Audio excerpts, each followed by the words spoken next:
What's up guys, JohnOrigins here today on a Pokemon Showdown replay, and it is another game from the GBA D-League tournament. I'm sorry if you're sick of this, but it's the thing I've been playing, it's the thing I've been preparing for, it's the thing I've been doing over the past week.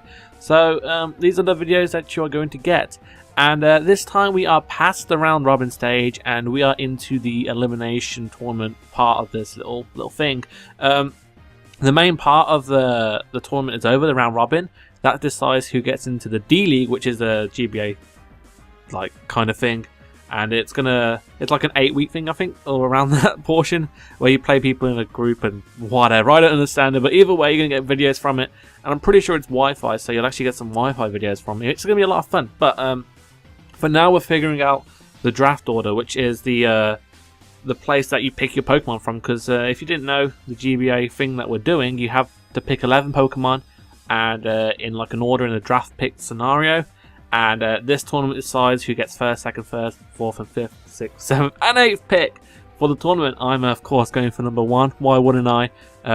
Nice and victory. So we got a game here against good buddy FranCTrode, and this was actually a very scary match for me because he had a lot of threats, he had a lot of checks for me, and which were going to be a big problem. The main problems I could see were Hydreigon and Umbreon, because what they do, they resist and or are immune to the psychic type attack which my Cresselia holds, and the main purpose of my team is obviously to get the Cresselia sweeping on the go. So I decided to do a bit of a different team, a different style of battling, to maybe catch Frank off guard and also to prepare for his team, because the main idea of this is to make a counter team for your opponent's team and work from that based on what you think they're going to bring.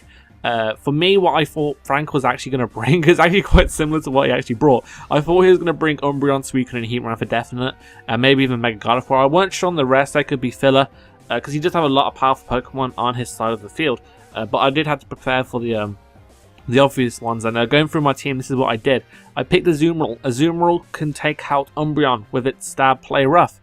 I gave my Azumarill enough speed investment to outspeed base 65, and Umbreon is a base 65 Pokemon, so that's why I did that. Next down the list we have especially defensive Jirachi, because Jirachi is a pretty good check to Mega Gardevoir, outside of the Shadow Ball, HP Ground, HP Fire, or whatever Frank wants to carry on his set. It's usually a pretty good check, so I brought that along for the ride.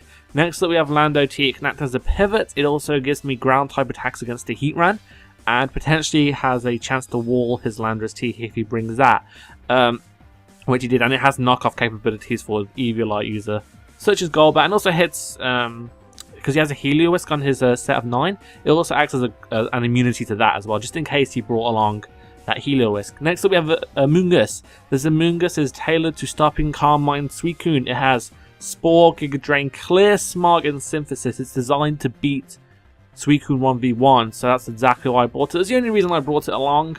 I could have quite easily brought another one, but I needed to be prepared for Carmine Suicune.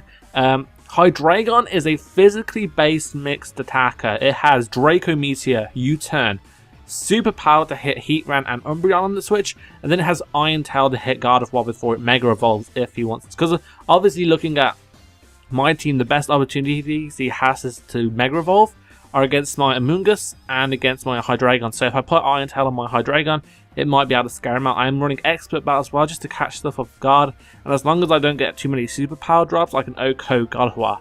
I think after one drop, I have a chance to OHKO after rocks, or just about have a chance to OHKO after rocks. So it's pretty close. I need to get damage on that Gardevoir. And then finally, we have a Choice Specs Cresselia. This monster has a solid base 75 special attack, and I'm running Modest Nature Choice Specs max special attack, and it does not reach high at all. It does no damage to anything. It only does 40% to a non-invested outside of HP Suicune. That is pathetic. But I wanted to use it because A, it can catch someone off guard, B, it can basically OHKO Golbat. Like how I have to say basically, because I don't think it does without Stealth Rock's entry. And I have the trick as well to either get rid of that Golbat's Eviolite, and also to trick a Suicune if its Carmine and my Amoonguss has gone down. So it acts as kind of two things. It also has the Hidden Power Ground to hit Hydreigon switch-ins. So it's kind of interesting. I wanted to give it a go, and yeah, so that's my team. It's going to be a good game. Gardevoir is probably a threat if I lose Jirachi. So let's get into the game and see how we do. So I'm going to use my Landorus T. I'm on the other side, and my opponent FranCTrode, he leads off with his Landorus T as well. On this first turn, I thought he might be Choice Scarf because he did outspeed me, but I think it's because he's just running a bit of speed investment. We both exchanged Stealth Rocks on the first turn, and then he reveals Stealth with Substitute even.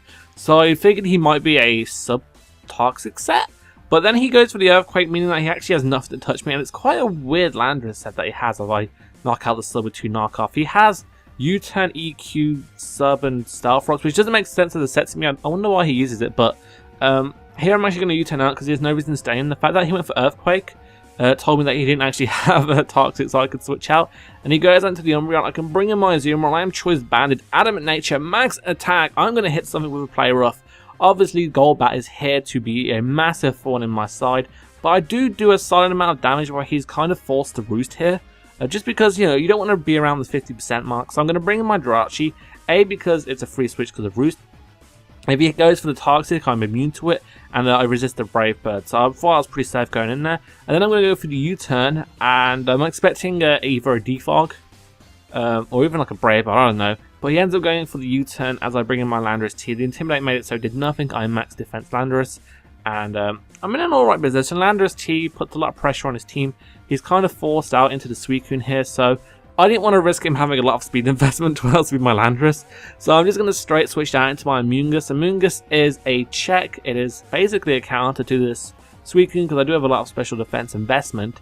And what I'm going to do now, I want to go for the Giga Drain, make it look like I don't have Spore, because I want him to switch into something else. So I know he's leaving this in the Sleep Fighter because he probably has to Sleep Talk on this set. So I didn't want to do it, but then I was like, oh, screw it, put it to sleep.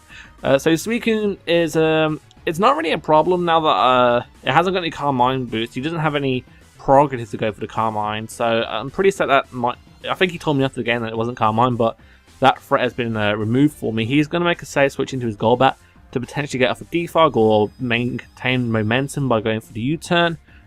He ends up going for the Toxic, completely squashing his momentum, which I'm okay with. And now on this turn, I'm just going to throw out a T-Wave.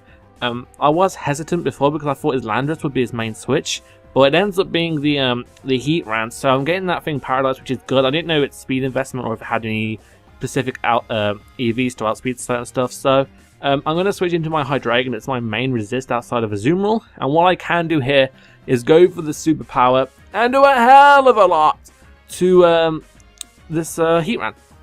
Now on this turn, as he wastes his turn by going for the sub, literally every mon on his team has sub, don't worry about it, he's going to switch out into Gardevoir, and I'm going to go for the superpower just to try and knock out the Heatran. And you have no idea how close I was to clicking Iron Tail with my Hydreigon, because I'm an expert about set. All I needed to do was click Iron Tail there. All I needed to do was be a man, and that Gardevoir would not be a threat anymore, because I would do it's like a solid 75 to 80% to this Gardevoir, and then on the following turn, because it isn't Mega, I would still outspeeding, and as long as I hit, I would be able to OHKO, well, kill the Gardevoir, but I don't. I just go for the safe superpower, and now because I'm at -2 attack, my Iron Tail will only be doing 55%, and I don't think it's worth sacking my Hydreigon at this point in the game, because I do carry the superpower to hit the Umbreon. I can do some damage to Golbat with the Draco Meteor or the Landorus, because it'll hit their supposedly weaker side. And you know, Hydreigon has a good special attack stat even without investment. Base 125 is actually pretty good. So I wanted to keep Hydreigon around. It was my fastest mon on the field. It's my fastest Pokemon, so I didn't really want to sack that. I don't think both of us didn't bring a Scarf for this game, so it was just one of those things where I had to keep it alive. But this Gardevoir is going to prove to be a massive threat, because as you can see, as I'm going to switch out here, this Mega Gardevoir, as it Mega Evolves, is going to go for the Shadow Pool on my incoming Jirachi. He makes a very good play predicting that, and it does about 45% to my Jirachi, which means I'm not really a solid switching anymore. It kind of makes me regret not bringing Assault Vest Azumarill, because Assault Vest Azumarill probably could have done a better job against the Gardevoir. I was tempted to bring it, but I thought Choice Band would be better. But I am just going to go for the U-turn, expecting the Gardevoir to switch out, not wanting to die to an Iron Head. So I'm going to U-turn out into my Azumarill.